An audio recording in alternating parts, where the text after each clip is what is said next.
Damos continuidade ao nosso programa Anatomia do Poder, hoje numa conversa com o meu querido amigo e confrade, presidente da Academia Brasileira de Filosofia, João Ricardo Moderno.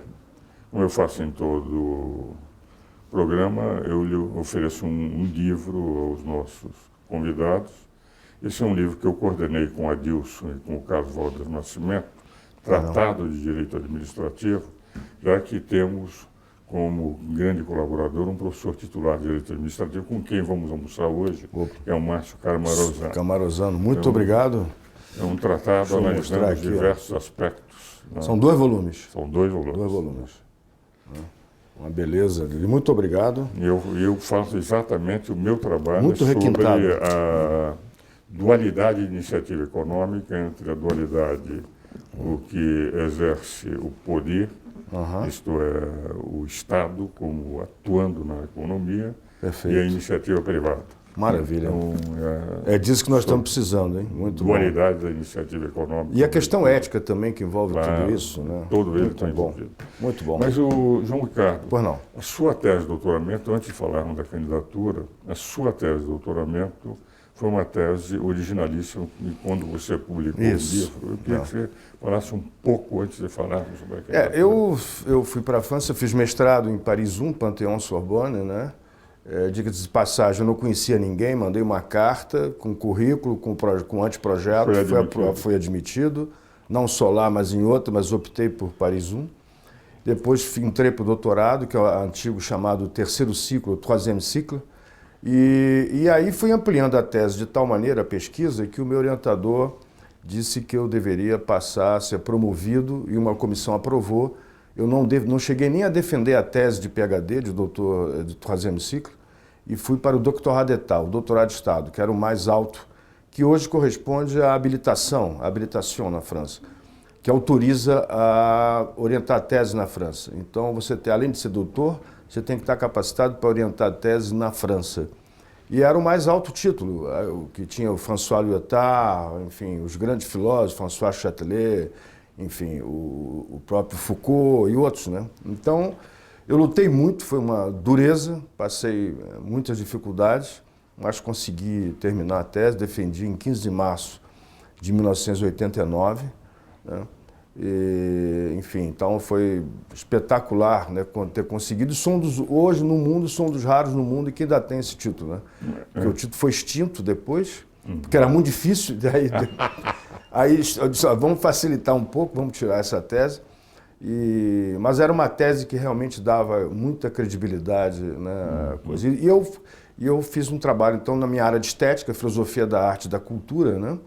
E sobre a questão da contradição estética, e foi considerado, enfim, se não o primeiro, mas um dos primeiros no mundo, porque o Adorno também, o Theodor Adorno, escreveu, mas eu criei também um conceito, eu criei não só mas alguns conceitos novos em filosofia estética, né? Então, chama-se Estética da Contradição, pela editora Perspectiva, né, aqui de São Paulo, na coleção Estudos, que é uma primorosa coleção de filosofia.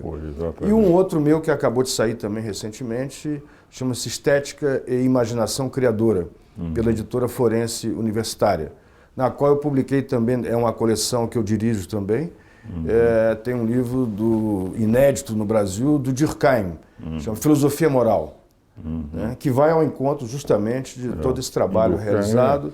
O Durkheim é muito citado, muito trabalhado na filosofia do direito. Com prefácio da esposa do Sérgio Paulo Rouanet, que é a Bárbara Freitag Rouanet, que é uma grande filósofa social também, política, né, que trabalhou na Universidade de Frankfurt. Né?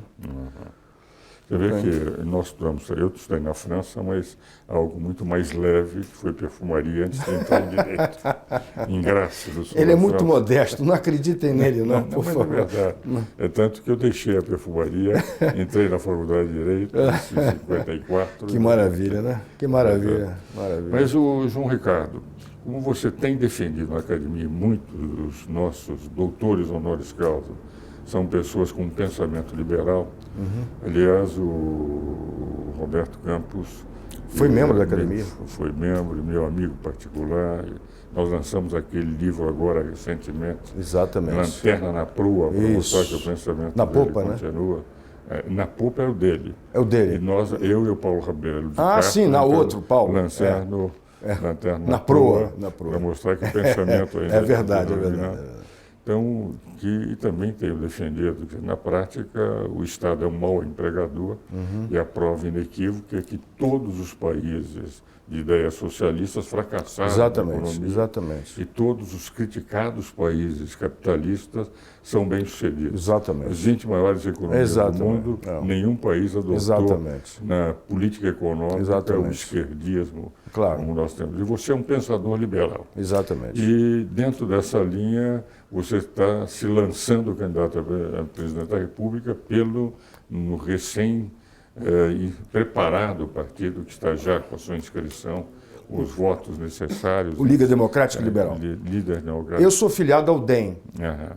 Agora, o que me motivou, mas o Liga Democrática se interessou em protocolar, né, em Brasília. Então, foi protocolar na Câmara dos Deputados. O que me motivou, o que me, digamos assim, deu início a isso tudo aí, naquelas manifestações de 24 de maio que incendiaram prédios em Brasília, se você pensar naquilo e mais o que aconteceu em 2013, e entre 2013 e 2017, nós estamos num estado de pré-guerra civil, quer dizer, só falta um toque, uma situação nova, inédita, que pode desencadear uma coisa muito perigosa. Então, eu pensando que, e me revoltando, inclusive, com essa coisa, não tem ninguém no Brasil para assumir a presidência. Isso é uma ofensa ao povo brasileiro, eu quero deixar claro isso. Porque se nós imaginarmos, segundo essa teoria, de que só os criminosos podem ser políticos, só podem ser presidente da República se forem bandidos, então o Brasil não tem saída. Então essa conversa fiada de que só criminoso pode presidir o país, isso eu não posso aceitar. Então, naquelas manifestações, e nós somos amigos do Michel Temer, eu não tenho especialmente nada contra o Michel Temer, mas a queda dele pode acontecer a qualquer momento, a gente não sabe, ou por renúncia, ou por impeachment, ou qualquer outra situação, uma guerra civil. Então, eu me lancei como uma alternativa, né, como uma possibilidade para dar uma esperança, porque a minha ideia é que se for uma solução doméstica pelo Congresso Nacional, somente de um membro do Congresso Nacional, isso pode desencadear também muita violência urbana, né? Porque a população pode não aceitar que outros investigados pela Lava Jato, que estão sofrendo persecuções penais, etc., venham a ser presidente da República. Que o Brasil não pode aceitar. Eu sou a favor das reformas, eu quero que as reformas continuem, eu quero que as reformas avancem e até que aprofundem essas reformas, né? Como justamente a previdenciária, a tributária, né, que é um caos. Então o Brasil, a reforma moral do Brasil, eu acho que tem que começar, a prévia é a reforma moral. Então a ideia de uma pré-candidatura ou de uma candidatura a presidente da República por eleição indireta, segundo a Constituição, e eu acho que nós temos que respeitar o artigo 81 da Constituição, a eleição é indireta pela Câmara, pelo Congresso Nacional, não se pode aceitar a eleição direta fazendo pegadinhas e alterando novamente a Constituição como casuísmo para fazer eleição direta, né? Isso aí é mais um atentado contra a Constituição. E também sou contra uma Assembleia Nacional Constituinte. Né? Então, não há sentido nenhum em fazer uma Assembleia Nacional Constituinte. Né? Eu considero, João Ricardo, uma candidatura sua muito interessante. E eu, pessoalmente, entendo que o Michel irá até o fim do governo. Ele tem votação mais do que suficiente, a primeira reforma trabalhista já passou, mas nós não vamos ter, para as eleições de 2018, mas é um cenário novo. Todos os candidatos que se lançarem, porque os candidatos passados, eles estão todos marcados pela corrupção. O próprio procurador-geral, quando ele diz nos Estados Unidos que o Batista chegou para ele e disse o seguinte: ou o senhor me dá a imunidade total, eu não lhe dou as provas do crime. Ele aceitou a chantagem do maior criminoso de colarinho branco do Brasil, demonstra que, efetivamente, nós estamos numa situação em que os velhos candidatos, as chances serão pequenas. Michel não é candidato à reeleição. Ele vai tentar deixar as reformas. Eu acho que os novos nomes para 2018, eu não acredito que o Michel seja afastado, até porque ele tem habilidade junto ao Congresso e está conseguindo fazer algumas reformas. O lançamento de novos nomes são extremamente viável e possível. E creio que você lançando com um discurso liberal passa a ser um nome a ser cogitado pelos eleitores brasileiros com muitas possibilidades. Exatamente. Eu acho que o caminho do Brasil só pode ser liberal, não tem outra saída.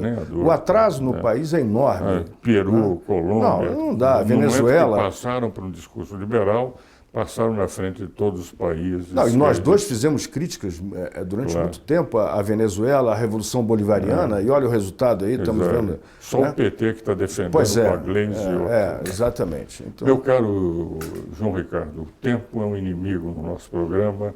Muito obrigado. Estamos chegando ao fim do programa. Quero agradecer muito a sua presença. Muito obrigado, aqui. muito obrigado. Senhores telespectadores, espero-os novamente no próximo domingo.